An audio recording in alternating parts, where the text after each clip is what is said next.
tadi kalian sudah menonton video mengenai apa? Kedua aja Bu. Jadi yang kalian tonton tadi itu adalah salah satu video yang menunjukkan bahwa seorang anak itu sudah mengalami bosan ataupun jenuh dalam belajar. Burnout itu artinya kejenuhan dalam belajar.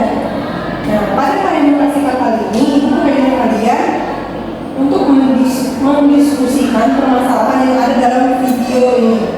Di sini kan masalahnya adalah apa? Kejenuhan belajar. Jadi ibu pengen kalian membahas tentang burnout belajar ini.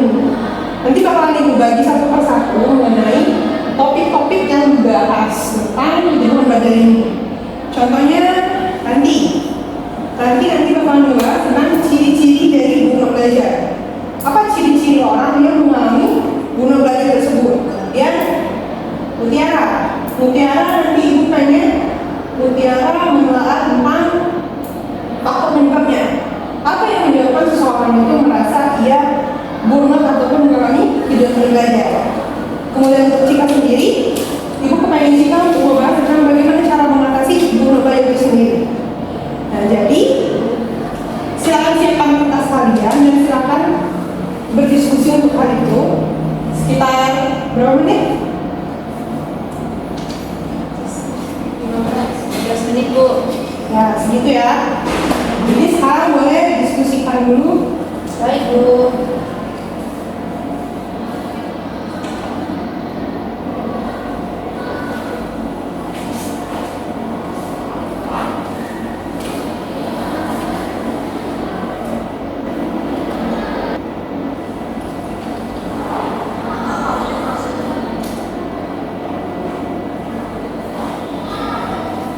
Bagaimana Pak sudah? Sudah Bu. Sudah ya? Ya. Sudah Ibu, sudah Bu. Nah, jadi dari masing-masing topik yang sudah dibahas tadi, aku pengen kalian untuk menyampaikan hasilnya. Mungkin kita bisa mulai dari saudari Mutiara dulu mengenai faktor-faktor penyebab dari burnout belajar. Boleh Mutiara silakan dibacakan hasilnya? Oke, jadi dari video yang kita yang tadi, faktor penyebab kejenuhan belajarnya itu yang pertama, dia itu cara belajarnya tidak bervariasi Bu. Jadi cara dia belajar itu begitu saja. Yang kedua itu ada belajar hanya di tempat tertentu. Jadi kemungkinan dia itu bosan di tempat itu. Jadi harusnya dia itu harus mencari suasana baru seperti itu. Yang ketiga suasana belajar yang monoton karena tempatnya di situ-situ saja. Jadi tidak ada suasana baru jadi untuk dia belajar. Yang keempat ada kurangnya rekreasi atau hiburan. Nah, mungkin karena dia sudah terlalu banyak belajar, jadi dia itu butuh hiburan. Dan yang terakhir itu adanya ketegangan mental yang kuat dan terus-menerus ketika belajar. Jadi ketika dia sedang belajar itu ada tekanan dari diri dia sendiri Bu. Seperti itu. Mungkin itu saja Bu yang saya dapatkan dari menonton video itu. Tepuk tangan dulu ya. Nah, jadi dari yang disampaikan juga tadi benar ya, ada banyak sekali faktor-faktor yang menyebabkan seseorang itu mengalami yang namanya burnout belajar. Salah satunya yaitu metode belajar yang monoton. Contohnya kayak seperti kalian selalu belajar di rumah di kamar, itu kan menyebabkan kalian merasa bosan, monoton, tidak ada perubahan di situ. Nah, kita lanjut ke yang kedua mengenai ciri-ciri. Boleh dibacakan? Nah, silakan. Bu, di sini saya mendapatkan hasil dari menonton video. Ciri-ciri dari burnout belajar itu yang pertama, merasa bahwa hasil belajar itu tidak mengalami kemajuan. Jadi tidak dapat nilai yang bagus seperti itu. Kemudian yang kedua itu sulit menerima materi yang diajarkan karena kurangnya informasi. Nah, yang ketiga yang terakhir Bu, hilangnya motivasi belajar, jadi tidak ada semangat untuk belajar. Itu saja Bu. Tepuk tangan dulu untuk saudara tadi.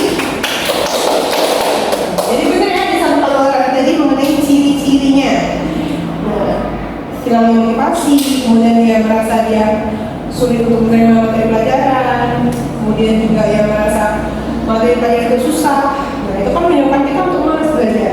Kalian saja contohnya, ketika kalian belajar matematika, terus kalian merasa matematika itu sulit. dengan metode yang gurunya itu mengajar yang itu saja, pasti kalian akan merasa bosan.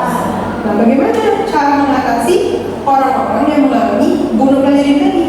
Nah, mari kita dengarkan dari Sika, silakan. Baik Ibu, terima kasih. Di sini saya akan menjelaskan hasil setelah menonton video tadi dan penjelasan dari teman-teman bagaimana cara mengatasi burnout belajar. Itu ada 5 Ibu.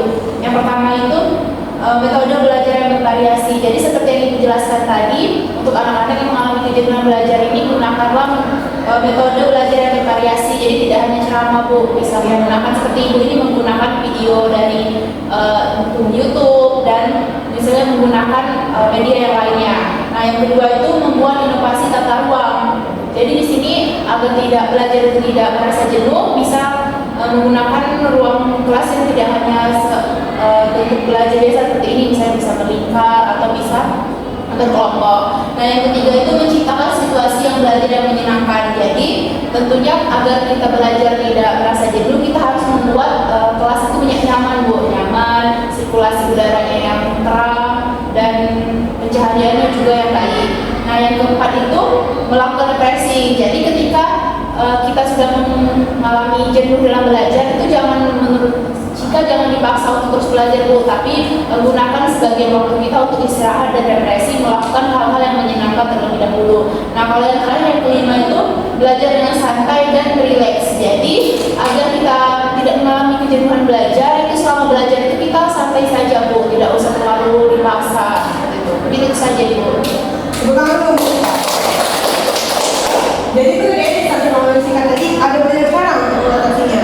Yang pertama pastinya mengubah metode pembelajaran kita. Yang biasanya belajarnya mungkin hanya menggunakan buku, itu mungkin bisa menggunakan sumber-sumber yang lainnya ataupun metode yang lainnya.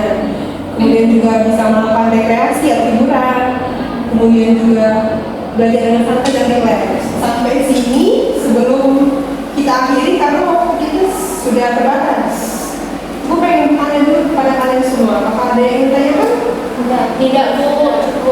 Tidak ada ya. Jadi bisa kita simpulkan ya, jadi dari materi ini mengenai guru belajar, kejenuhan, kemudian tentang ciri-cirinya, kemudian tentang faktor penyebabnya dan cara mengatasinya. Nah, Ibu harap dari materi guru belajar yang tadi sampaikan ini dan dari hasil diskusi kalian tadi, kalian bisa menyelesaikan sendiri permasalahan kalian apabila kalian sedang mengalami bosan ataupun jenuh belajar. Karena permasalahan jenuh belajar ini permasalahan yang biasa terjadi untuk para belajar. Baiklah, karena kita waktu kita sudah terbatas juga. Oh ya, sebelumnya kumpulkan dulu yang hasil diskusi tadi. Ini dulu ya, terima kasih ya. Nah, baiklah, kita tutup ya, karena juga waktu sudah terbatas. Sebelum kita tutup, Ibu pengen kalian untuk mengungkapkan pesan-pesan kalian selama mengikuti layanan kasih kali ini. Nah, bisa dimulai dari Ibu Tiara dulu. Jadi pesan-pesan yang saya dapat itu belajarnya tentu saja menyenangkan. Terus dari saya juga dapat pemahaman baru tentang kejenuhan belajar dan bagaimana cara saya mengatasinya seperti itu. Ya. Kalau dari Cika sendiri, bagaimana pesan-pesannya? Baik Bu, pesan dan pesan yang Cika dapatkan dari pembelajaran hari ini, pesannya itu Cika mendapatkan pengetahuan dan ilmu baru mengenai cara mengatasi kalau kita mengalami kejenuhan belajar. Nah, kalau pesannya semoga kita semua dapat terhindar dari perilaku jenuh dalam belajar. Kalau dari Ranti sendiri, bagaimana pesan dan pesannya? Jadi Bu, setelah mengikuti kegiatan ini, pesannya itu saya jadi tahu cara mencegah kejenuhan belajar ini Bu. Kemudian pesannya itu semoga kita tidak mengalami kejenuhan belajar ini. Itu saja. Ya, jadi kesannya menyenangkan ya untuk presentasi kali ini. Untuk kedepannya masih mau nggak presentasi kalian? Mau Bu. Kalau misalnya mau, untuk rencana kita lanjut kita kedepannya, kita akan mengadakan kembali presentasi dengan topik yang masih berhubungan atau berkaitan. Nanti kita bakal bahas tentang motivasi belajar. Baik Bu. Baiklah, sebelum kita tutup, Ibu minta tolong Ranti lagi untuk memimpin doa penutup. Oke, baiklah teman-teman, sebelum kita mengakhiri kegiatan kita hari ini, ada baiknya kita berdoa terlebih dahulu. Berdoa dimulai. Berdoa selesai. Baiklah, ucapkan terima kasih sekali lagi kepada anak-anak yang sudah bersedia untuk hadir, dan semoga materi yang disampaikan pada hari ini mulai belajar dapat bermanfaat untuk anak-anak semua kedepannya. Baiklah, ditutup. Mohon maaf apabila ada salah kata. Assalamualaikum warahmatullahi wabarakatuh.